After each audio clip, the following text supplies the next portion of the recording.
And that is true even a member state because of contagion. So that's another reason, an additional reason why you got to be very careful about not stressing too much national budgets. Fiscal sustainability, unfortunately, I can't say it's a common good. It's a common damage very easily. And but that doesn't mean that we should forget about this, neither at national nor at collective.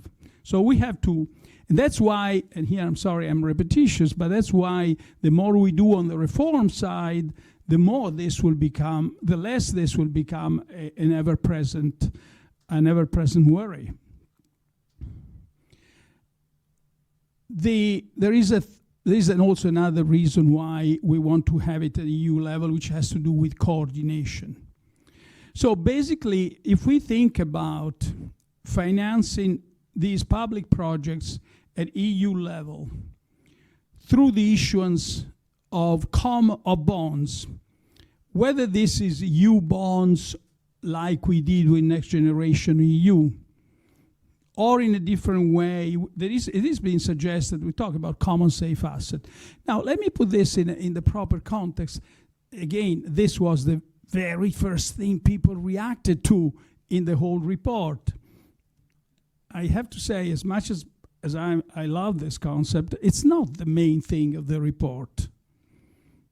But there are many good reasons for having it. It's not an essential ingredient in this report.